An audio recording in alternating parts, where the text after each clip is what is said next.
ये आकाशवाणी है। प्रस्तुत है हमारा विशेष कार्यक्रम संदेश टू सोल्जर्स।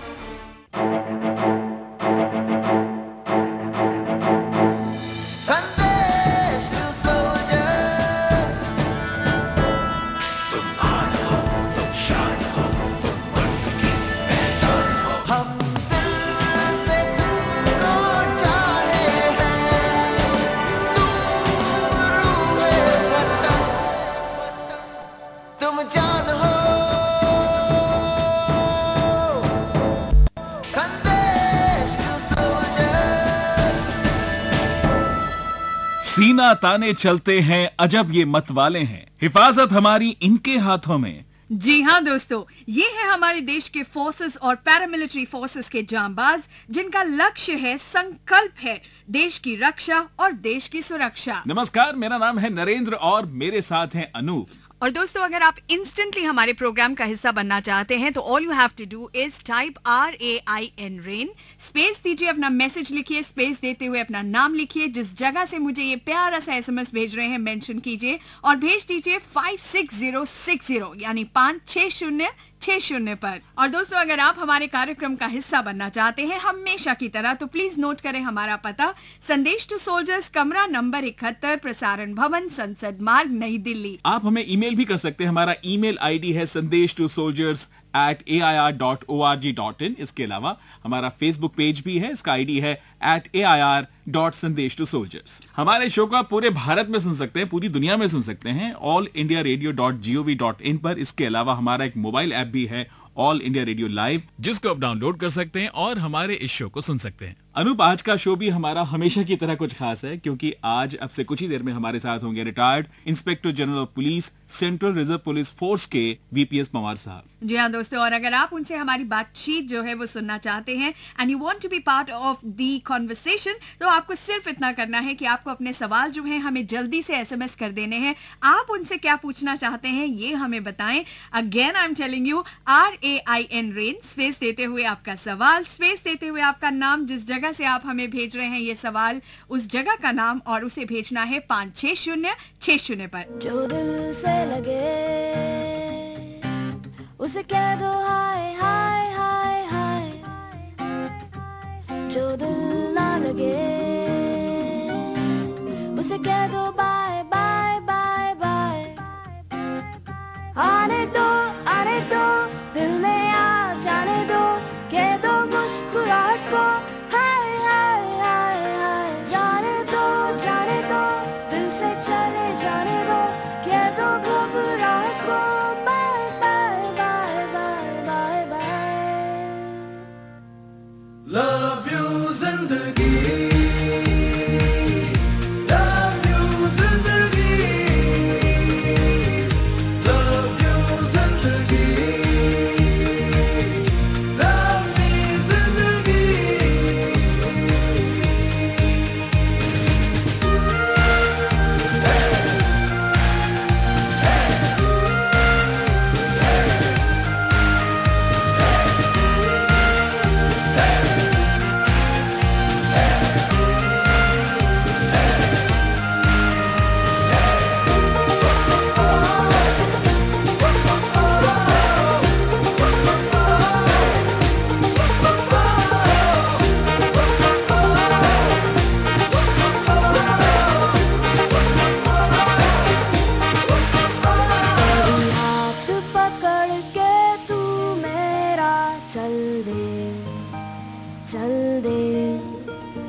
मैं थोड़ी सी मूडी हूँ, तू थोड़ी सी टेढ़ी है, क्या खूब ये जोड़ी है तेरी मेरी। आने दो दिल में आ जाने दो, कह दो मुस्कुराहट को हाय हाय हाय हाय। जाने दो दिल से चले जाने दो, कह दो घबराहट को bye bye bye bye bye bye. ये है संदेश टू सोल्जर्स। मेरा नाम है नरेंद्र और मेरे साथ हैं अनूप। जी हाँ दोस्तों, और नरेंद्र जी यहाँ पर एक मन में सवाल आ रहा था, वो ये कि जब हमें चोट लगती है ना, अगर तो वो चोट बाहरी चोट हो तो आपके पास इलाज है, आप डॉक्टर के पास जा सकते हैं, ड्रेसिंग ले सकते हैं, इंजेक्शंस ले सकते हैं, दवाइयाँ ले सकते हैं। लेकिन जब वो चोट अंदरूनी होती है तो डॉक्टर का काम भी बहुत कॉम्प्लेक्स हो जाता है और उसे सही करना बहुत मुश्किल हो जाता है। हाँ अनु, बिल्कुल सही कहा। और अगर हम अपने देश को देखते हैं तो देश में भी ऐसा ही है। सीमा पर हमारे सैनिक जो हैं वो दुश्मन का मुकाबला करते हैं और हमारे देश को महफूज रखने की पूरी कोशिश करते हैं। दुश्मन उनके ठीक सामने होता है जी। पर देश के भीतर भी जब ऐसे लोगों से लड़ना होता है जो अपने ही होते हैं, मुख्य धारा में नहीं होते हैं या भटके हुए होते हैं, तब हमारी फोर्सेस के लिए बहुत मुश्किल होता है और सच कहें तो तब ज्यादा दुख होता है। आज इसी बारे में कुछ बातें करेंगे। हमारे साथ हैं हमारे आज के खास मेहमान, retired inspector general of police, central reserve police force के वीपीएस पवार साहब। सर, संदेश टू सोल्जर्स में आपका बहुत बहुत स्वागत है। धन्यवाद। सर, सीआरपीएफ की जब हम बात करते हैं तो हमें बहुत सारी जगह दिखाई देती है। अभी हम बात कर रहे थे किस तरह से जो बाहर की चोट होती है तो उसका तो चलिए इलाज होता है, वो पेनफुल भी कम होती है, लेकिन जो अंदरूनी चोट होती है तो वो बहुत ज्यादा पेनफुल होती है, बहुत ज्यादा दर्द होता है उसके अंदर में। आपके साथ भी कुछ ऐसे ही है सर, क्योंकि बॉर्डर पे तो हमारे सीमा पे रक्षक हैं ही, पर आप उन लोगों के साथ होते हैं जो या तो कुछ लोग भटके हुए होते हैं कई जगह पर या मुख्य धारा से अलग होते हैं। कितना मुश्किल होता है आपके लिए सर? देखिए, इसके बारे में एक दो चीजें पहले जानना बड़ा जरूरी है। पिछले 40-50 साल में एक बड़ी चीज जो चेंज हुई है, एक बड़ी पैराडाइम शिफ्ट है, वो ये है कि पहले दुश्मन बॉर्डर पे खड़ा होता था जी, वो बॉर्डर के पार होता था। अभी सारा दुश्मन बॉर्डर के अंदर है। ये एक सबसे बड़ा डिफरेंस है जो पहले नहीं था। हम ये देखते हैं कि बहुत स्तर पर सीआरपीएफ काम करता है। अगर आप वैसे स्तर पर देखें तो लोगों के साथ आपका इंटरेक्शन बहुत ज्यादा होता है। ये भी देखा है कि मुख्य धारा में लाने के लिए उनके साथ आप काफी मेडिकल कैंप्स भी लगाते हैं, आप उन लोगों के लिए काफी वेलफेयर इनिशिएटिव्स भी लेते हैं। उसके बारे में कुछ बताएं। वेलफेयर स्कीम हम लोग चलाते हैं, मेडिकल कैंप वगैरह लगाते हैं। उसके दो फायदे हैं एक्चुअली। एक तो ये है कि फोर्स का इंप्रेशन बनता है कि भाई ये ह्यूमन फेस है जी। एक तो ये बड़ी बात है। दूसरी बात ये है कि जो पैसा गवर्नमेंट से जाता है वो ठीक जगह पहुंचता है। ये मैं आपको बता दूं कि पैरामिलिट्री में अगर एक नया पैसा भी जाएगा, वो पैसा जहां के लिए वहीं इस्तेमाल होगा। ऐसा नहीं है कि उसमें से बीच में से कोई गड़बड़ कर सकता है। ये सबसे बड़ा फायदा है। खाली हम मेडिकल कैंप वगैरह नहीं लगाते, हम बहुत सारी चीजें करते हैं। जैसे मैं बताऊं, मिजोरम में मैं आईजी था, मुझे 1 करोड़ रुपया मिला। मैंने वहां उनको टीवी लगवाए उनको, और स्कूल्स में मैंने उनको, जो प्राइमरी स्कूल है उसमें मैंने एक कंप्यूटर दिया। क्या बात। उनसे पहले सबको बुलाया, उनसे मीटिंग ली, मीटिंग लेकर के उनसे पूछा आपको क्या होना चाहिए। सबने कुछ कहा, किसी ने कुछ कहा जी। फिर हमने अपनी विजडम लगा करके सोचा कि ऐसी चीज होनी चाहिए जिससे परमानेंटली, और उनको सोलर पावर से कनेक्ट करवाया। अच्छा। हाँ, और ये उनसे लिख के दिया जिसने टीवी दिया था कि इसका ताउम्र का खर्चा आप, वो जो केबल का है वो आप बेयर करेंगे। So nice। तो इस तरह से उनको दिया। तो ये एक, इससे एक ये रहता है कि एक तो आप एक काम की बात कर रहे हैं, उसमें जनरल पब्लिक को, बच्चों को एक्चुअल फायदा होने वाला है, और सेंस ऑफ रिस्पांसिबिलिटी, और आपका फेस भी अच्छा होगा, एक ह्यूमन फेस सामने आता है। राइट। तो सबसे ये दो बड़े फायदे हैं। एक तो ह्यूमन फेस आपका बढ़ता है, दूसरी बात यह है कि जो पैसा है गवर्नमेंट का वो ठीक जगह इस्तेमाल होता है। संदेश टू सोल्जर्स में बातें चल रही हैं आईजीपी सीआरपीएफ वीपीएस पवार साहब से। बातें जारी रहेंगी, सुनते रहिए संदेश टू सोल्जर्स। भूला जिसे तुझको वो याद करता रहा,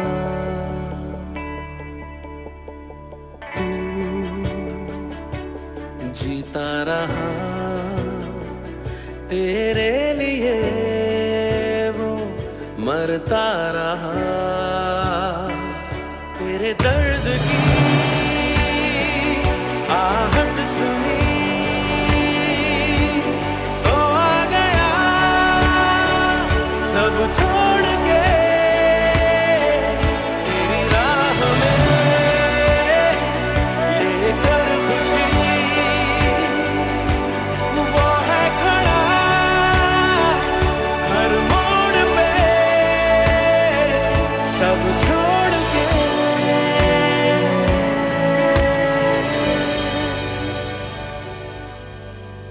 तू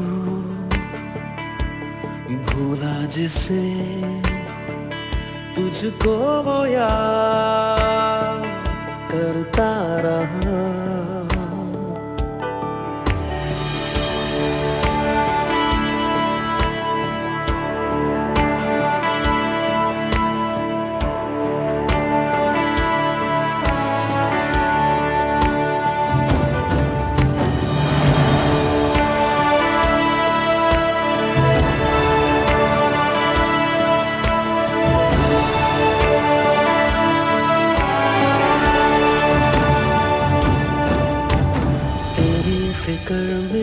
गुजरता रहा लम्हा दर लम्हा, तेरे साथ दुनिया थी वो रहा तन्हा का तन्हा, तेरी फिक्र में गुजरता रहा लम्हा दर लम्हा, तेरे साथ दुनिया थी वो रहा तन्हा का तन्हा। आंसू मिले देखा था जो पलकों को भी निचोड़ के, तेरी राह में लेकर खुशी वो है खड़ा हर मोड़ पे सब छोड़ के। आप सुन रहे हैं संदेश टू सोल्जर्स। मेरा नाम है नरेंद्र और मेरे साथ हैं अनूप, और आज हमारे स्टूडियो में हमारे गेस्ट हैं वीपीएस पवार साहब, inspector general of police, central reserve police force. जी हाँ दोस्तों, और यहाँ पर सवालों का सिलसिला जारी है सर। एक चीज जो मेरे मन में आ रही है वो ये है कि जब हम आर्मी की बात करते हैं या आर्म फोर्सेस की बात करते हैं, बॉर्डर्स पे तैनात रहते हैं, उनसे इतनी इंटरेक्शन सिविल सोसाइटी की नहीं हो पाती है। लेकिन अगर हम सीआरपीएफ की बात करते हैं तो आप एक सीन फेस हैं। हमारी जनरल पब्लिक जो है आपको देखती है, यूनिफॉर्म में देखती है, इंस्पायर होती है, आपसे इंटरैक्ट करती है। तो सर आपको लगता है कि क्या ये एक एडवांटेज है? आप पब्लिक की सेवा के लिए हैं, आपका बेसिक काम तो देश की सेवा करना ही है जी। तो मैं तो इसको बोन ही मानता हूँ, ये तो अच्छा बोन है, और अच्छा आप उसमें अपना विजडम लगा सकते हैं, अपना विवेक इस्तेमाल करके आप उनके लिए बहुत अच्छा काम कर सकते हैं जी। तो ये एक विवेक अगर आप अच्छा इस्तेमाल करें तो उनके लिए बहुत कुछ आप कर सकते हैं। जहाँ आप रहते हैं वहाँ आप बहुत अच्छे से पब्लिक के साथ उनका बहुत भला कर सकते हैं। बहुत सारी चीजें मैं आपको बताऊं, मैंने मिजोरम में ज्वाइन किया, वहाँ पानी का कनेक्शन नहीं था जहाँ मेरी कंपनी थी। तो मेरे एक सेक्रेटरी टू एलजी जानने वाले थे, उनसे मैंने कहा कि आप एक मुझे पानी का कनेक्शन दीजिए, मेरे पास पानी की बड़ी प्रॉब्लम है। उन्होंने कहा अभी इमीडिएटली लगा देते हैं। मैंने बोला कनेक्शन लेकिन मेरी कंपनी में मत लगाना, कंपनी के नीचे लगा दो। ओके। तो जब वो कनेक्शन नीचे लगा तो पूरी पब्लिक मुझे धन्यवाद देने के लिए आई कि साहब ये तो आपने बड़ा अच्छा काम कर दिया। जी, बहुत बढ़िया। तो मतलब है इससे आपको खुद को सेटिस्फेक्शन होता है, तो एक बोन है, मैं इसको कोई मुसीबत नहीं मानता हूँ, बोन है। लेकिन हाँ टफ है, चूंकि बहुत सारी ऐसी जगह जैसे आप नक्सल एरिया में हैं या आप टेररिस्ट एरिया में हैं या आप मिजोरम जैसी हैं या असम में हैं, जहां आपको जिंदगी के लिए हमेशा खतरा बना ही रहता है। लेकिन ये तो एक जिंदगी का जब पार्ट ऑफ लाइफ है, जब आपने ज्वाइन किया है वर्दी में, तो वर्दी में और सिविल सर्विस में यही फर्क है जी। आप जिस दिन ज्वाइन करते हैं उस दिन आपको ये पता है कि हो सकता है कोई ऐसा टाइम आएगा जब आपको अपनी जान भी देनी पड़ सकती है, और आपको अगर जान देने का मौका आएगा तो आप वहां से भाग नहीं सकते। जी। लेकिन सिविल सर्विस में आप कह सकते हैं मेरी जान को खतरा था तो इसलिए मैं वहां नहीं था। जी हाँ, बिल्कुल। हमारे पास कई सारे मैसेज आते हैं हमारे लिसनर्स के, बहुत सारे लोग हमें मैसेज भेजते हैं, पत्र लिखते हैं और बहुत कुछ करना चाहते हैं अपने मिलिट्री फोर्सेस के लिए, पैरामिलिट्री फोर्सेस के लिए। आप क्या करते हैं उम्मीद लोगों से ये उम्मीद रखते हैं कि वो एक तो सब चीजों का पता करें जी, और कोऑपरेट करें। बस इतनी ही है कि वो कोऑपरेट करें जहां जहां उनको लगता है कि उनके कोऑपरेशन से देश की प्रॉब्लम दूर हो जाएगी।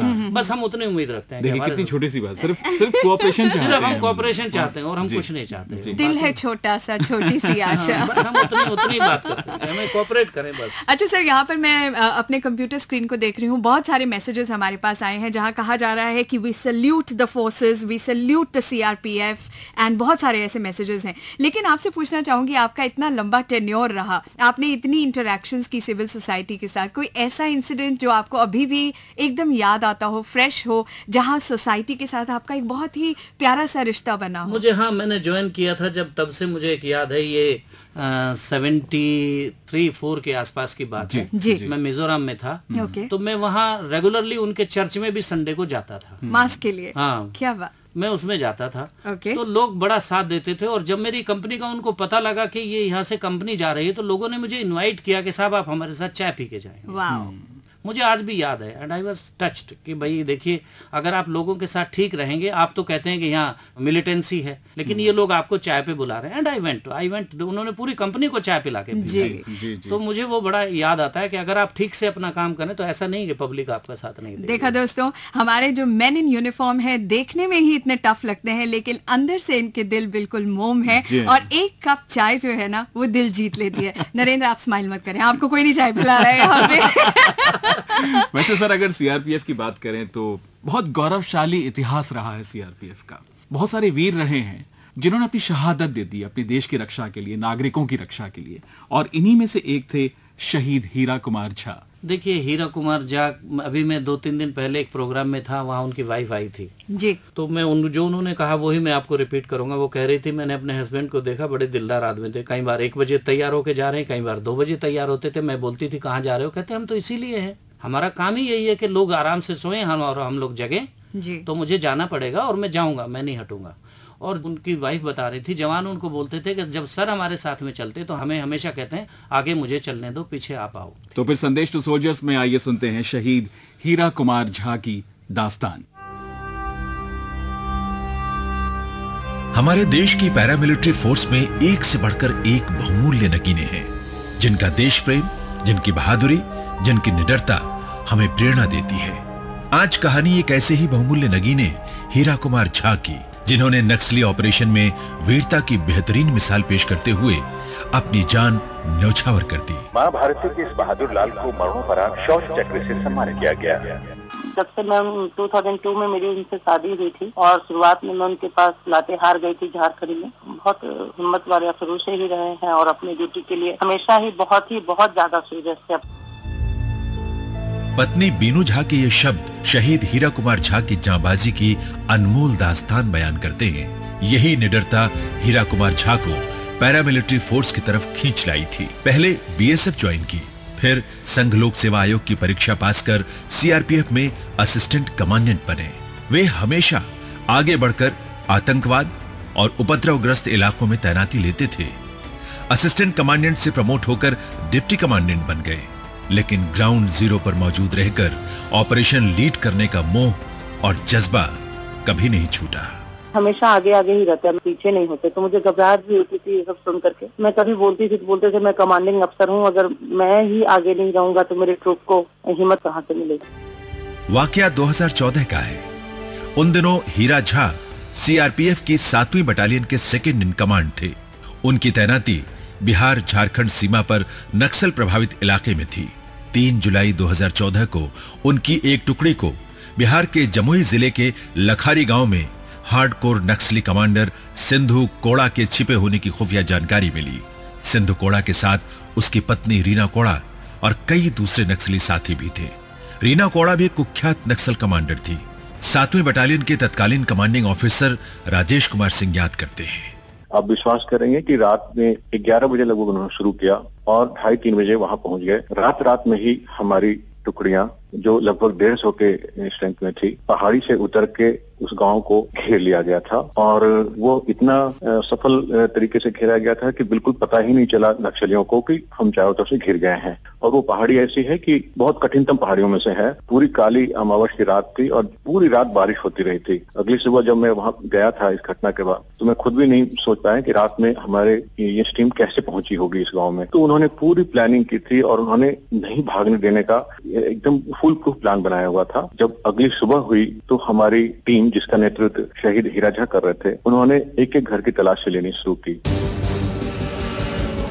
तलाशी के दौरान हीरा झा और उनकी टीम एक घर की तरफ बढ़ी रही थी कि उधर से अचानक फायरिंग शुरू हो गई। फायरिंग झोपड़ी से आ रही है, उधर टारगेट लो, आगे बढ़ो, सिविलियन पर फायर नहीं खोलना है। नक्सली पूरी तरह घिर चुके थे। उनके पास भागने का कोई रास्ता नहीं था। खुद को पूरी तरह से घिरा पाकर नक्सली अपनी चिरपरिचित कायराना हरकत पर उतर आए। नक्सलियों ने जब देखा कि वो चारों तरफ से घिर चुके हैं तो वो बिल्कुल अचंभित हो गए और उसके लिए उन्होंने क्या किया कि गांव वालों को जबरदस्ती घरों से निकाला और मवेशियों को, सभी को अंदर से घरों से निकाला और बिल्कुल गांव के मेन सड़क पे उनको चलाना शुरू कर दिया ताकि सीआरपीएफ की ओर से जो फायरिंग हो तो उसमें गांव वाले मर जाएं और बदनामी हो। और वो इस कवर को लेकर के वहां से भागना चाह रहे थे, लेकिन चूंकि हमारी फौज ने उनको चारों तरफ से घेर रखा था और इसके नेतृत्व हीरा झा ही कर रहे थे, तो उन्होंने नक्सलियों का जो संभावित भागने की रास्ते थे उसको उन्होंने टारगेट किया हुआ था। हीरा कुमार झा की निगाहें सिंधु कोड़ा को तलाश रही थी। अचानक महिलाओं और बच्चों की आड़ में छिपा एक व्यक्ति AK-47 के साथ दिखा। नक्सल अभियान में माहिर हीरा झा को यह समझते देर न लगी कि ये वही शख्स है जिसकी उन्हें तलाश है। एक पल गंवाए बिना उन्होंने एक साहसी लेकिन खतरनाक फैसला लिया। जान की परवाह न करते हुए हथियार लेकर तेजी से आगे बढ़े। बड़ी सावधानी से भागते नक्सलियों को निशाना बनाना शुरू कर दिया। आज भागने नहीं दूंगा। जैसे 2 नक्सली ढेर किए वैसे ही बाकी भी जाएंगे। आज आगे बढ़ो। एक अफसर को यूं आगे बढ़ता देखकर नक्सली बौखला गए। उन्होंने अंधाधुंध फायरिंग शुरू कर दी।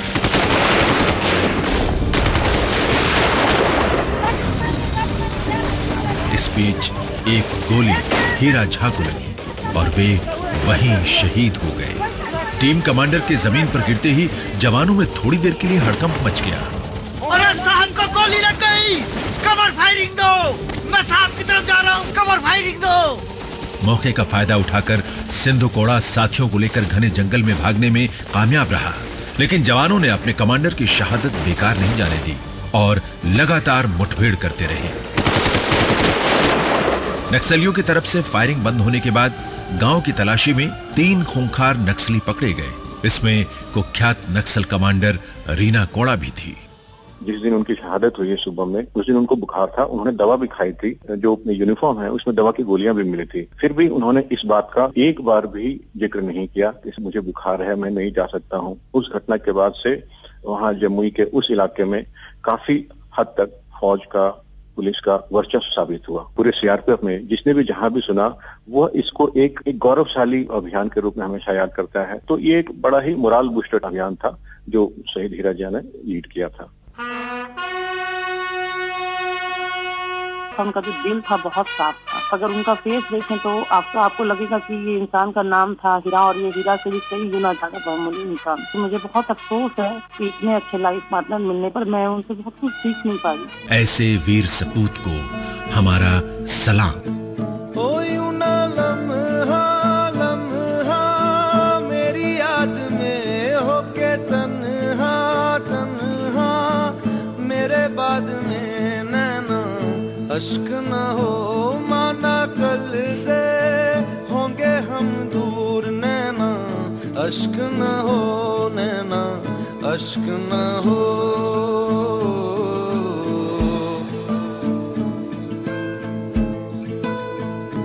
मैं न लौटा आने वाले साल जो मेरी वर्दी बोले मेरा हाल तो नैना अश्क न हो, ये समझना मैं हूँ मजबूर नैना अश्क न हो, नैना अश्क न हो।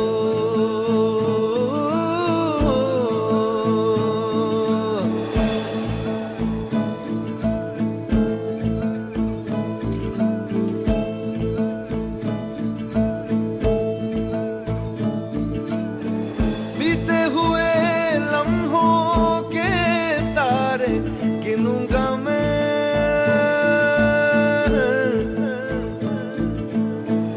आके तुझे ख्वाबों में तेरे मिलूंगा मैं।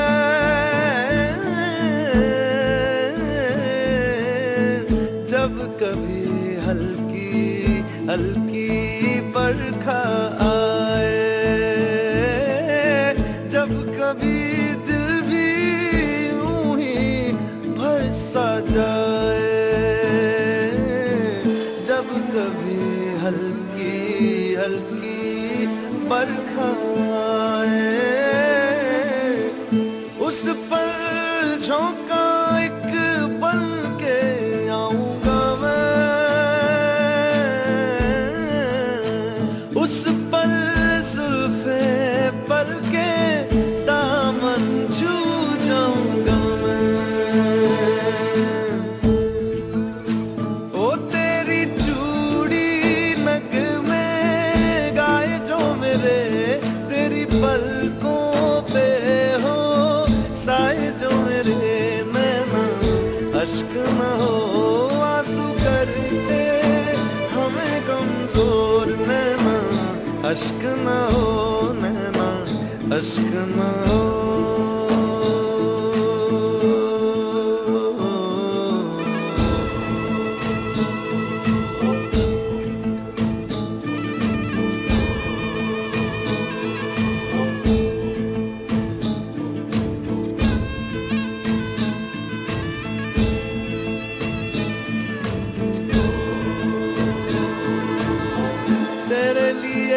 सांस आए तेरे लिए जाए जाए रे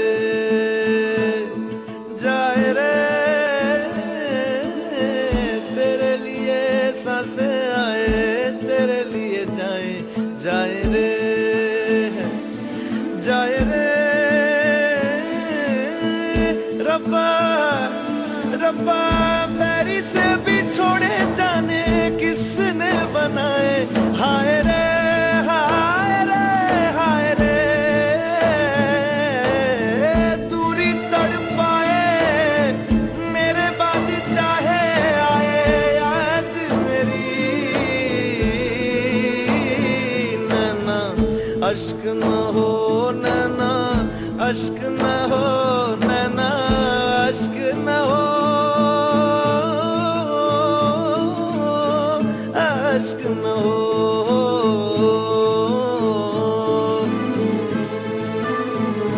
ओ लिखी खत में मैंने तुझे बात जो सोना रख के तकिए तले रात को नैना अश्क न हो ये जुदाई भी है दस्तूर नैना अश्क न हो नैना अश्क न हो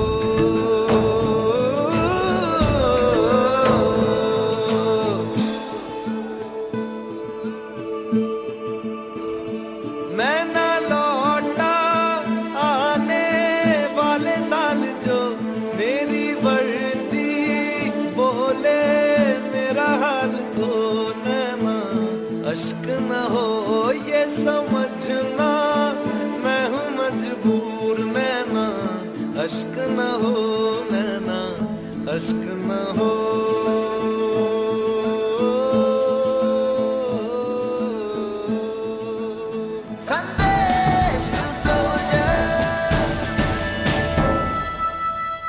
welcome to Sandesh to soldiers दोस्तों, और आपके जो मैसेजेस हैं हम तक पहुंच चुके हैं। बहुत सारे मैसेजेस यहां पर पहुंचे हैं। कोशिश करती हूं जल्दी से इन मैसेजेस को ले पाऊं। और पहला मैसेज जो लेने वाली हूं यह आया है मुंबई से। कुमुद सिंह कहती हैं, I salute my soldier brothers who are my inspiration and great motivator. God सभी सोल्जर ब्रदर्स को सेफ रखे और एनिमी से फाइट करने की हिम्मत बख्शे। एक और मैसेज आया है, ये आया है मणिपुर से डीजे राय का, जो कहते हैं सोल्जर की जय हो और आप सुरक्षित रहें तभी हम भी सुरक्षित रह पाएंगे और प्लीज दुश्मनों को छोड़ना मत। ये आपसे मैसेज दिया है मणिपुर से डीजे राय ने। ये मैसेज जो मैं लेने वाली हूँ ये आया है बिहार से, लेकिन दोस्त ने अपना नाम नहीं लिखा है। कहते हैं हुकूमत वही करता है जिसका दिलों पर राज होता है और इंडिया में ये हुकूमत हमारे दिलों पर करते हैं हमारे फौजी भाई। क्या बात है। एक और मैसेज राजस्थान से कृष्णन दाभी तुनकिया बाड़मेर राजस्थान से, कहते हैं इंडियन आर्मी को दिल से सलाम। थैंक्स आकाशवाणी आपको इस प्रोग्राम के लिए and I love all of my India and I love All India Radio. Thank you so much Krishna ji. और ये मैसेज ले लेते हैं जो तमिलनाडु से भेजा है हमें राजेश श्रीरंगम त्रिची से, जो भेजते हैं कहते हैं good evening to all of you in the CRPF। और सभी जो दिल्ली AIR में इस वक्त जो जुड़े हुए हैं उन्हें गुड इवनिंग भेजी है। और सभी आर्मी, एयरफोर्स, नेवी और पैरामिलिट्री स्टाफ जो हैं हमारे, उनको भी इन्होंने अपनी गुड इवनिंग भेजी है और कहते हैं जय हिंद। हम आपको सलाम करते हैं। Those who struggle and work hard for India. ये मैसेज ले लेते हैं दोस्तों जो आए हैं बिहार से रक्षंत गुप्ता का, भागलपुर से हैं ये, और कहते हैं I salute and love the Indian army. Yes yes yes Rakshant, I also love the Indian army. ये मैसेज आए हैं हमारे पास फ्रॉम गुरुग्राम, और गुरुग्राम से ये मैसेज हमें भेजते हैं हमारे रेगुलर लिसनर अशोक कुमार छाबड़ा जी, जो कहते हैं अनूप जी नमस्कार। नमस्कार जी। कहते हैं जिससे मेरे भारत की आन बान और शान है वो मेरे भारत का प्यारा वीर जवान है। What a message. और अगर दोस्तों हमारे वीर सेनानी अगर इस वक्त हमें सुन रहे होंगे, आई एम श्योर कि उन्हें बहुत अच्छा लग रहा होगा आपके ये प्यारे प्यारे मैसेजेस को सुनकर। एक और मैसेज ले लेते हैं, और ये आया है पटना से जितेंद्र का, जो कहते हैं हमारे फौजी भाइयों को हमारा सलाम, जय हिंद। और ये मैसेज है हरियाणा से एक और रेगुलर लिसनर का, और ये है जय कुमार मिस्त्री जी, जो हमें कहते हैं कि भारत माता की जय, जय हिंद सभी जवानों को। और ये मैसेज लास्ट मैसेज जो मैं इस चंक में लेने वाली हूँ और ये आए हैं महाराष्ट्र से और भेजने वाले हैं मिलिंद मोरे नासिक से, जो कहते हैं डियर फौजी brothers, India is a body and you are its soul and India is breathing because of you. जय हिंद। दोस्तों, आप सुन रहे हैं संदेश टू सोल्जर्स।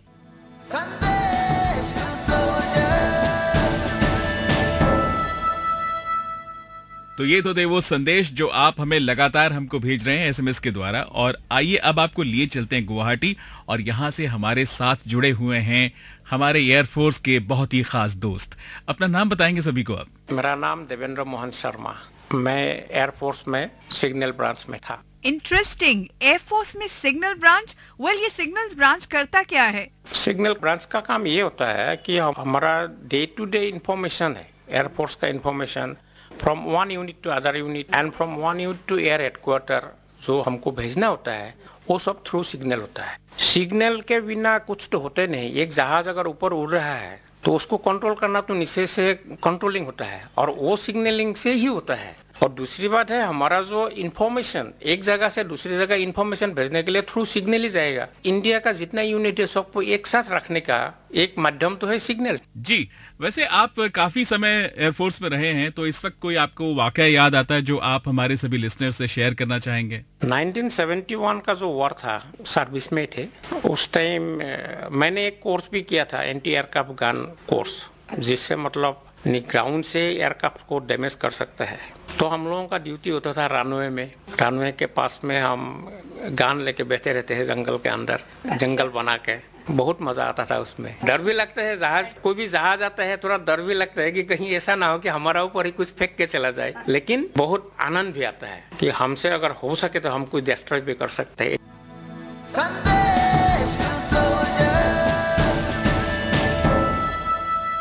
और गुवाहाटी से अब सीधा चलते हैं देहरादून और यहाँ से हैं हमारे भारतीय नौसेना के एक रिटायर्ड अधिकारी का संदेश हम सभी के लिए।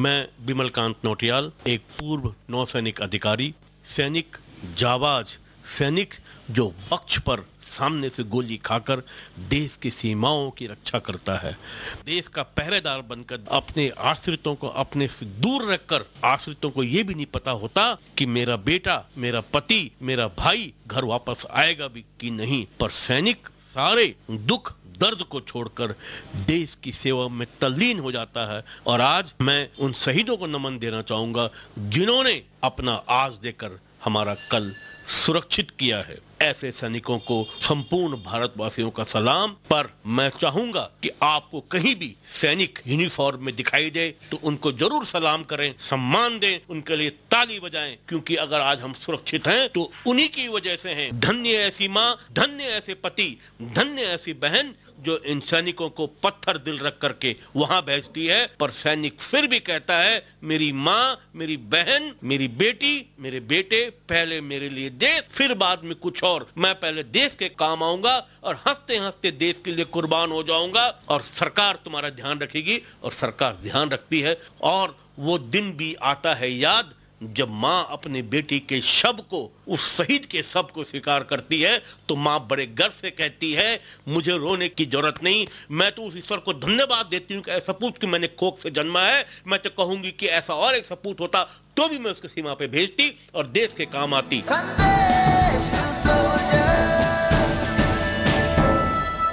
वाह, व्हाट अ मैसेज। और सर, ऐसे सिर्फ यहाँ से मैसेज नहीं आते हैं, हमारे और भी दोस्तों के, जो स्पेशली जो हमारा यूथ है वो ये मैसेजेस हमारे को भेजता है कि वो भी फोर्सेस का हिस्सा बनना चाहते हैं। तो अगर ऐसा कोई हमारा श्रोता इस वक्त हमें सुन रहा है और आपको सुन के इंस्पायर हो रहा है, ये तो बहुत बड़े हो चुके हैं, इनका कोई चांस नहीं है सीआरपीएफ ज्वाइन करने का। लेकिन अगर हमारा कोई यूथ जो इस वक्त हमें सुन रहा है वो सीआरपीएफ ज्वाइन करना चाहे तो आप उनसे क्या कहेंगे कि किस तरीके की करियर अपॉर्चुनिटीज हैं और वो किस तरीके से इसका हिस्सा बन सकते हैं? सर, इससे पहले कि आप इस बात का जवाब दें, मैं कहना चाहूंगा कि अनूप आप भी जा सकती हैं। मैं आपको बताना चाहूंगा कि जो करियर है वो कांस्टेबल लेवल से है और एसओज लेवल, सब ऑफिसर लेवल से है, ओके, और ऑफिसर लेवल पर है। ऑफिसर लेवल, सब ऑफिसर लेवल, सबऑर्डिनेट ऑफिसर जिनको बोलते हैं, और अंडर ऑफिसर लेवल पे पहले था, अभी बंद हो गया डायरेक्टली जी। तो कांस्टेबल लेवल के लिए तो सीआरपी डायरेक्टरेट से सब जगह के लिए, इनके लिए वेबसाइट भी है सभी के लिए, कहां से कैसे भर्ती आप हो सकते हैं, उनके क्वालिफिकेशन भी है। और हर स्टेट कैपिटल में हमारा एक ग्रुप सेंटर है। ग्रुप सेंटर है जी। हर एक स्टेट कैपिटल में एक ग्रुप सेंटर है जी। जिसका काम हाउस कीपिंग का है। जो फोर्सेस बाहर डिप्लॉयड है उनकी हाउस कीपिंग करती है। ठीक। हर एक ग्रुप सेंटर के साथ 3-3, 4-4 बटालियन, 4-5 बटालियन ऐसे उनके साथ जुड़े रहते हैं जी। उनके हाउस कीपिंग ये लोग करते हैं। वहां से कोई भी किस्म की इन्फॉर्मेशन आप चाहेंगे, हमारा प्लेजर होगा, कोई भी आ सकता है, हम इन्फॉर्मेशन देने के लिए हमेशा तैयार है। कई बार ऐसी स्थितियां, ऐसे हालात होते हैं कि आप लोग भी आपके सामने हैं और उसके बीच में कुछ ऐसे लोग भी हैं जिनको आपने सर्च करना है, कुछ ऐसे लोग हैं जो कि सही विचारधारा नहीं रखते हैं, तो सभी तरह के लोग हैं। तो ऐसे सर्च ऑपरेशंस कोई आपको याद आते हैं जो आप हमारे साथ शेयर करना चाहें? हाँ, ऐसे तो बहुत जगह है, आसाम में भी, मिजोरम में भी ऐसे बहुत बार ऐसा मौका हुआ है। और आपको उस टाइम बहुत मुश्किल होती है कि आप कैसे उसको समझें कि कौन क्या है, क्या ठीक है या गलत है। फिर आपको बड़े ध्यान से, बड़ा सोच समझ के आपको चलना, बिकॉज आप गलत आदमी को नहीं आप उसको परेशान कर सकते जी। तो आपको बहुत समझदारी से, information based, trial error method से उनको लेकर के बहुत सारा आपको ध्यान रखना पड़ता है कि गलत आदमी नहीं हो। और ये भी ध्यान रखना पड़ता है कि आपके जवान भी अननेसेसरली ना मार खतरे में पड़ जाए जी। तो ये बड़ी टिपिकल, बहुत ही खतरनाक सिचुएशंस होती हैं। और उसमें आपको आपका जो खुद का विवेक है, आपकी खुद की नॉलेज है, आपका एक्सपीरियंस है, वो वहां पर आपको टेस्ट में आता है। सबसे बड़ी बात यह है कि पैरामिलिट्री फोर्सेज में आपको ऊपर से गाइड करने वाला कोई नहीं होता। जब आप ऑपरेशन में होते हैं फिर आपको अपना ही करना है, चाहे वो सेक्शन कमांडर हो, 10 आदमी का इंचार्ज हो, या 50 का हो, या 200 का हो, या 1000 का हो, आपको अपने ही उस पे चलना पड़ेगा। तो सर, आपको ऐसा कोई इंसिडेंट याद आता है जहां पर बिल्कुल कैच 22 सिचुएशन थी? हाँ, ऐसे मिजोरम में मैं तो तब खैर कंपनी कमांडर ही था जी। एक मेजर, सेल्फ स्टाइल्ड मेजर कापचुंगा थे, जिनका बड़ा नाम था पूरे आइजोल टाउन में। ओके। तो उनका पता लगा कि वो यहाँ पे हैं। उसी टाइम पे हमको आधे घंटे के अंदर वहाँ पहुँचना था। हम लोग वहाँ गए, पता चला कि साहब ये तो यहाँ है नहीं। अच्छा। तो उनका पता चला कि वो उनका कोई, फिर हमें पता चला कि इनके साथ कौन था। तो उसको पता करके हमने कोई आदमी सिगरेट लेने के लिए गया हुआ था। अच्छा। तो ये वेरीफाई किया कि वो सिगरेट पीता भी है या नहीं पीता है। पता चला हाँ सिगरेट पीता है। खैर उसको फाइनली फिर हमने पता किया तो उसने बता दिया, जो सिगरेट लेने गया था, कि हाँ यहाँ पे रह रहे हैं। तो हमने घेर करके उनको फिर अरेस्ट किया। क्या बात है। इस तरह से बहुत सारे ऐसे वाकयात आते हैं। कई बार ऐसे होता है कि वो आदमी आएगा, वो हमारे संतरी को बोलेगा, भाई साहब आपके पास माचिस है क्या? अच्छा। वो माचिस निकालेगा, वो उसके ऊपर ग्रेनेड फेंक देगा। अच्छा। तो इस तरह से आपको बहुत सावधान भी रहना पड़ता है साथ साथ में। और आपको अपने लोगों को हर घड़ी आपको निगाह रखनी पड़ती है कि कोई गलत ट्रैप में नहीं आ जाए। इसीलिए आपको हमेशा चौकन्ना और सजग रहना पड़ता होगा सर। अच्छा सर, अगर आपसे एक गीत के बारे में पूछा जाए, क्योंकि आप इस शो में आए हैं, तो कौन सा गाना आप सुनना चाहेंगे? ए वतन ए वतन। जलते भी गए, कहते भी गए, आजादी के परवाने, जीना तो उसी का जीना है, जो मरना वतन पे जाने।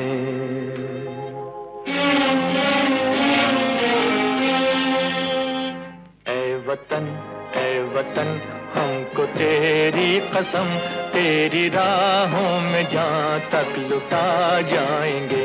भूल क्या चीज है तेरे कदमों पे, हम भेंट अपने सरों की चढ़ा जाएंगे। ए वतन हमको तेरी कसम, तेरी राहों में जहाँ तक लुटा जाएंगे। ए वतन ए वतन।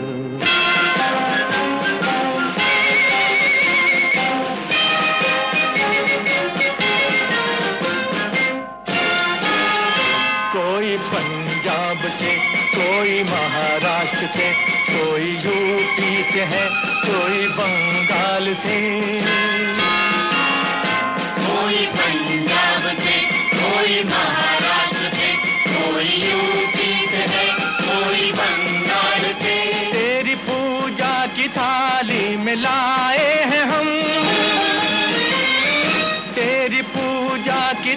डाली में लाए हैं हम फूल हर रंग के आज हर डाल से, फूल हर रंग के आज हर डाल से। नाम कुछ भी सही पर लगन एक है, जोत से जोत दिल की जगा जाएंगे।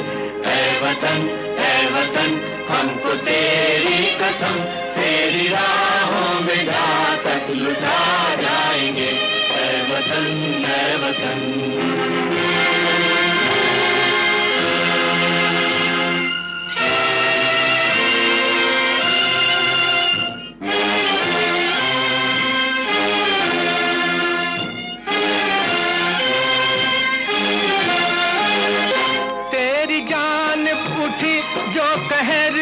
नजर उस नजर को झुका के ही दम लेंगे हम। तेरी जान उठी जो कहर की नजर, उस नजर को झुका के ही दम लेंगे हम। तेरी धरती पे है जो कदम गैर का, उस कदम का निशान तक मिटा देंगे हम। उस कदम का निशान तक मिटा देंगे हम। जो भी दीवार आएगी अब सामने, ठोकरों से उसे हम गिरा जाएंगे। ऐ वतन हमको तेरी कसम, तेरी राहों में जहाँ तक लुटा जाएंगे। ऐ वतन संदेश टू सोल्जर्स।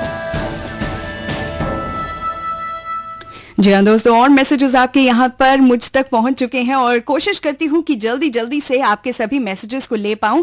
ये जो मैसेज आए हैं ये आए हैं हमारे पास देहरादून से। निधि हैं जो एक आयुर्वेदिक डॉक्टर हैं और बड़ी रेगुलरली हमारे प्रोग्राम को सुनती हैं और हमेशा इसमें पार्टिसिपेट भी करती हैं। इनका कहना है कि I love rainbow a lot and I love संदेश टू सोल्जर्स, क्योंकि मेरे जो लेट फादर थे वो सब इंस्पेक्टर और फार्मासिस्ट थे ITBP फोर्स में। तो जब भी मैं आपका कार्यक्रम सुनती हूँ तो मैं इमोशनली बहुत कनेक्ट हो जाती हूँ इस पर्टिकुलर शो के साथ। वेल सो नाइस निधि, आपको ये प्रोग्राम अच्छा लगता है और आपको कुछ यादें आपकी ताज़ा हो जाती हैं, इससे अच्छी क्या बात हो सकती है।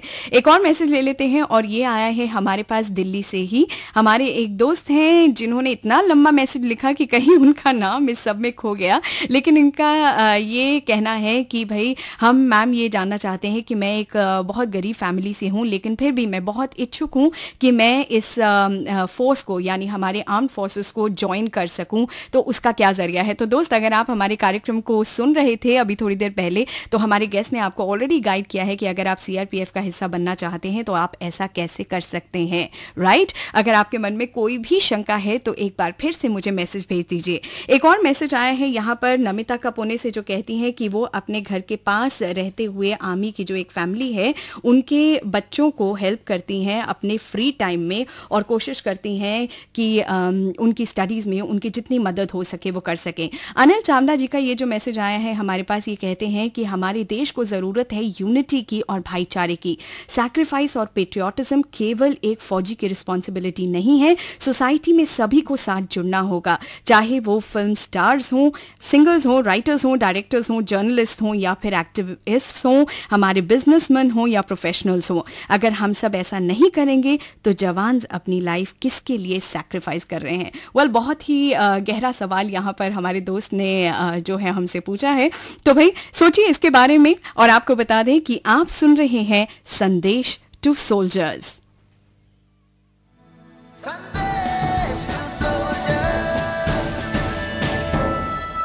आपके कई सारे ईमेल्स और पत्र हमारे पास लगातार पहुंच रहे हैं, SMS तो पहुंच ही रहे हैं।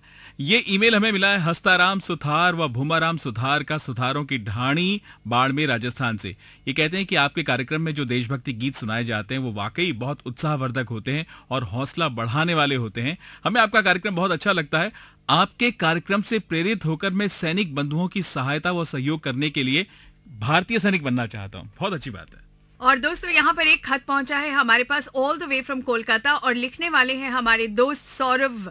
और सौरभ कहते हैं कि यहाँ पर ईडन गार्डन्स की जो छवि है, जो काया है, वो बिल्कुल बदल रही है, क्योंकि पिछले हफ्ते यहाँ पर 4 जो स्टैंड्स है, सुन रहे हैं नरेंद्र, यहाँ पर जो 4 स्टैंड्स हैं वो हमारे इंडियन वॉर हीरोज को डेडिकेट किए गए हैं, जो कि हैं कर्नल NJ नायर, हवलदार हंगपन दादा, लेफ्टिनेंट कर्नल धन सिंह थापा और सूबेदार जोगेंद्र सिंह। बहुत ही अच्छा कदम उठाया गया है।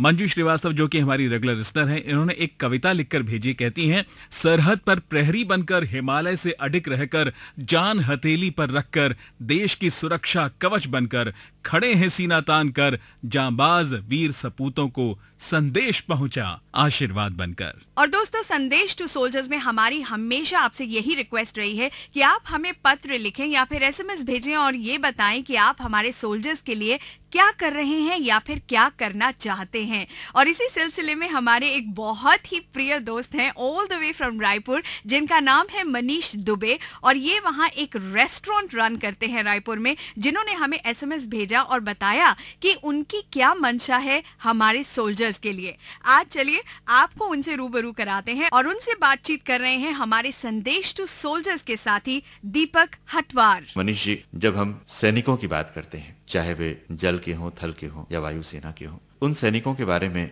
आप क्या सोचते हैं? आपकी अपनी क्या फीलिंग है? जरूरी नहीं कि हम लड़ने जा रहे हैं उनके लिए, उनके साथ कंधे से कंधा मिला के लड़ें, लेकिन यहाँ बैठ के हम उनके लिए क्या सोच रख सकते हैं। इसीलिए मैंने जब रेस्टोरेंट चालू किया तो अचानक मुझे ख्याल आया, क्यों ना हम अपने एक रेस्टोरेंट में ऐसी स्कीम चालू की जाए जिससे कि फौजी भाइयों को जब भी हमारे यहाँ विजिट करते हैं तो उनको फूड में डिस्काउंट दिया जाए। तो उसमें हमारे यहाँ ऐसी स्कीम है कि फौजी भाई अगर आते हैं, सिर्फ आई कार्ड रहता है उनके पास, तो 25% डिस्काउंट है फूड में, और अगर वर्दी में आते हैं तो 50% डिस्काउंट है, और अगर शहीद कोई आता है जवान, उसके माता पिता आते हैं तो उन्हें फ्री ऑफ कॉस्ट है हमारे रेस्टोरेंट में। ये बात आपके दिमाग में आई कैसे? मैं सेना में तो जा नहीं पाया, मेरे पापा की भी काफ़ी इच्छा थी, बचपन से भी सुनता था, जैसे आप लोगों के कार्यक्रम के माध्यम से आप यहीं बैठ के कुछ ना कुछ कर रहे हैं उनके लिए, यहाँ से हम लोग की भावनाओं को वहाँ तक पहुँचाते हैं, तो जो हम यहाँ बैठ के क्या कर सकते हैं। तो जब रेस्टोरेंट खोला तो जब फौजी भाई यहाँ आते हैं तो उनको हम डिस्काउंट दें, जिससे कि उनको ये लगे कि नहीं, मेरे बारे में कोई सोच तो रहा है, कुछ तो सम्मान रखता है आपके आम आदमी उनके लिए, ये ऐसी सोच थी। इसीलिए हमने एक स्कीम चालू की। कितने दिन हुए इसे शुरू किए? ये हमने 15 अगस्त 2016 को चालू की थी जी। तो पहली बार जब कोई फौजी भाई आपके होटल में खाना खाने आए होंगे तो उन्हें तो पता नहीं रहा होगा। नहीं। तो पहली बार जब आपने उन्हें इस स्कीम के बारे में बताया तो उनकी अपनी क्या अभिव्यक्ति थी? फौजी भाई तो अपने बारे में सुन के इतना खुश होते हैं, आंखों से उनकी खुशी का ठिकाना नहीं बता सकता, क्योंकि एक्चुअल में डिस्काउंट उतना मैटर नहीं रखता, लेकिन वो सोच मतलब रखती है कि एक आम आदमी उनके बारे में सोच रहा है। और चूंकि जैसा मुझे भी जानकारी, अपने आप में ये पहली स्कीम है ऑल ओवर इंडिया, तो उन्होंने भी कभी देखी नहीं कि ऐसी स्कीम कोई कि उनके लिए कोई सोच रहा है, तो इसलिए वो बहुत खुश होते हैं और बहुत खुश हुए पहली बार। फिर उन्होंने तुरंत फोटो भी खींचा, कुछ लोग ने बोला व्हाट्सएप के माध्यम से, जनरल मीडिया के माध्यम से लोगों को बताएंगे, सोशल मीडिया के माध्यम से बताएंगे, तो धीरे धीरे करके प्रचलित हो रही है। अब लगभग 10-12 जवान रोज हमारे यहाँ फूड स्टेप होता है उनका, आते ही हैं खाना खाने आते हैं। जरूर आते हैं। मनीष जी, बाकी लोगों को क्या सोचना चाहिए इसके बारे में? नहीं, मेरा सोचना है जरूरी नहीं कि हम परसेंटेज वाइज जैसे मैंने किया है कि 25% 50%, वैसा नहीं। आदमी अपने हिसाब से उनके लिए कुछ इच्छा शक्ति के हिसाब से स्कीम लाए और सेना के जवानों के लिए कुछ करे।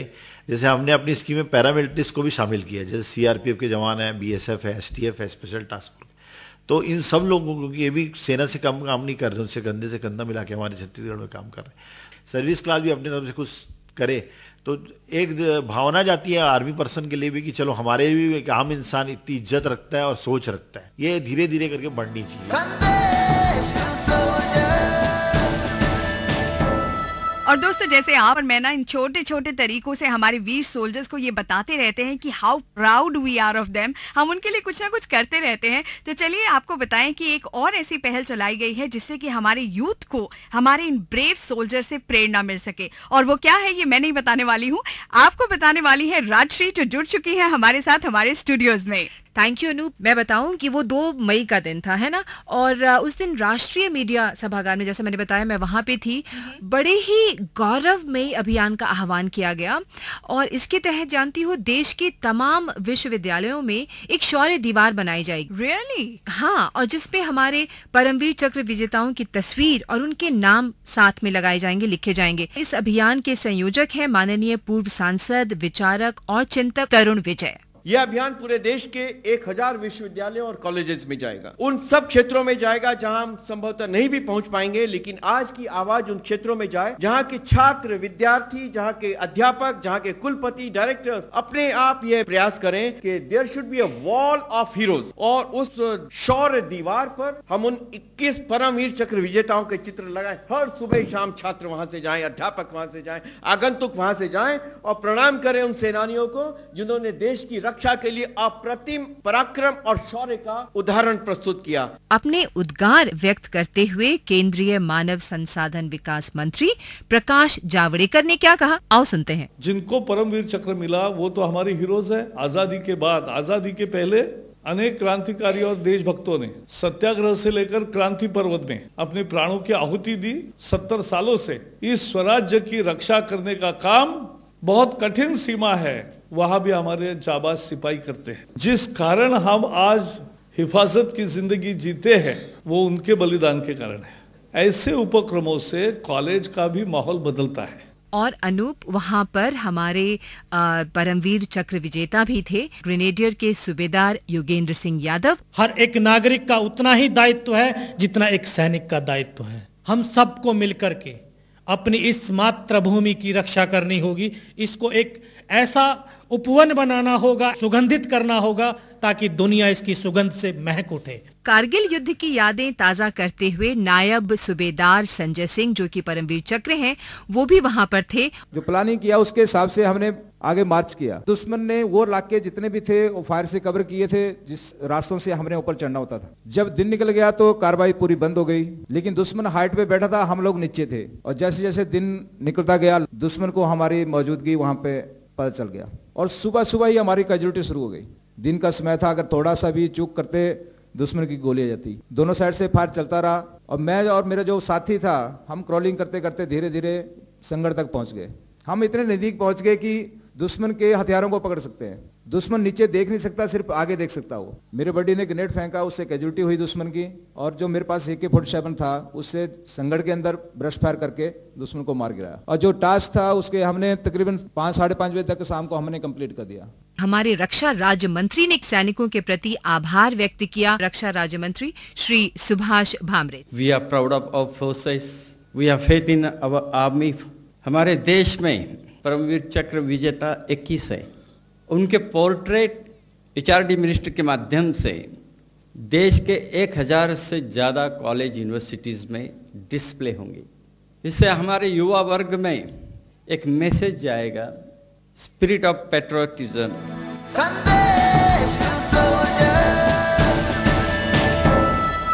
दोस्तों, आप हैं नरेंद्र और अनु के साथ, और आज स्टूडियोज में खास बातचीत हो रही है retired inspector general of police CRPF के मिस्टर VPS पवार से। सो इस वक्त सर हमारे जितने लिसनर्स आपको सुन रहे हैं, आप उनके लिए क्या मैसेज देना चाहेंगे? मैं तो यही मैसेज देना चाहूंगा कि देखिए, देशभक्ति से बड़ी कोई भक्ति नहीं हो सकती है। जी। और ये समझें कि साहब ये नौकरी बड़ी खतरनाक है और ये बड़ी कष्टदायक है, तो किसी ना किसी को तो ये करना ही है, देश फिर कैसे चलेगा। तो मैं सबसे चाहूंगा कि इसको एक मादा समझ के कि ये मुझे करना है, ऐसा करने का जिसमें मादा हो उसको आना चाहिए और जरूर ज्वाइन करना चाहिए और दिलदारी से करना चाहिए और खुश रहना चाहिए कि मैं इसीलिए बना हूँ। इसमें कभी घबराना नहीं चाहिए किसी चीज से भी। सर, आप हमारे साथ हमारे कार्यक्रम में जुड़े, हमारे साथ इतनी अच्छी अच्छी बातें करी। Thank you so much for coming to Sandesh to soldiers. Thank you so much, so nice of you.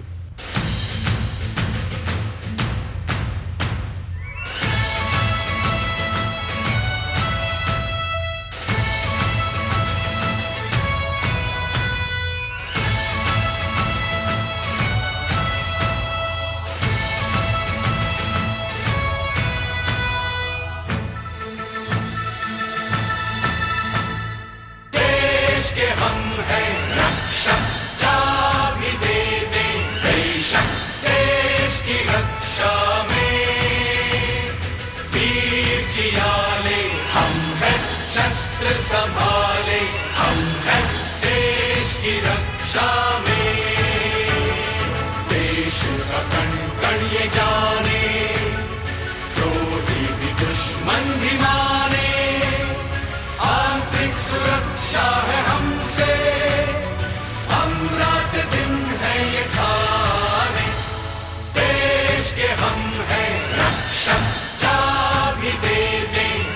बेशक देश की रक्षा में वीर जियाले, हम हैं शस्त्र संभाले, हम हैं देश की रक्षा में। जय जय भारत जय CRP, जय जय भारत जय CRP, जय जय भारत जय CRP, जय जय भारत जय CRP।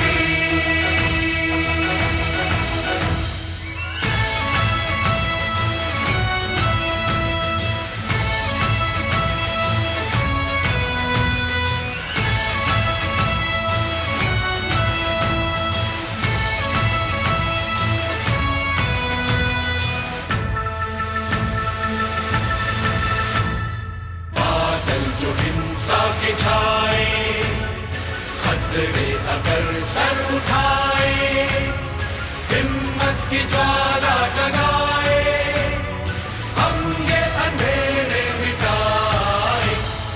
देश के हम हैं रक्षक, जा भी दे दे बेशक देश की रक्षा में वीर जियाले, हम हैं शस्त्र संभाले, हम हैं देश की रक्षा में। जय जय भारत जय CRP, जय जय भारत जय CRP, जय जय भारत जय CRP, जय जय भारत जय CRP। ये है संदेश टू सोल्जर्स। मेरा नाम है नरेंद्र और मेरे साथ है अनूप, और आप आसानी से हमारे संदेश टू सोल्जर्स से जुड़ सकते हैं।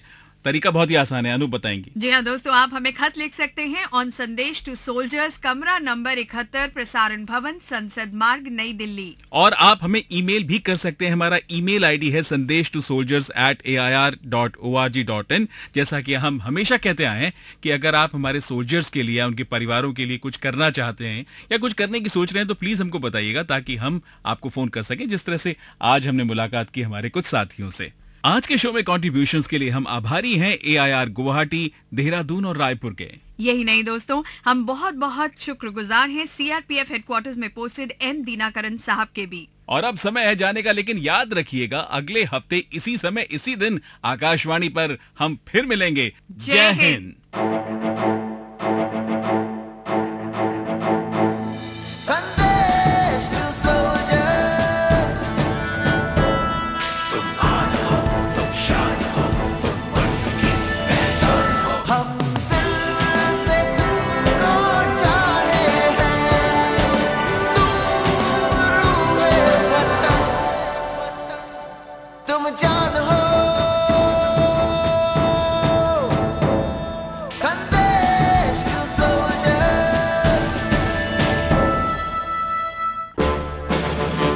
अभी आप सुन रहे थे हमारा विशेष कार्यक्रम संदेश टू सोल्जर्स।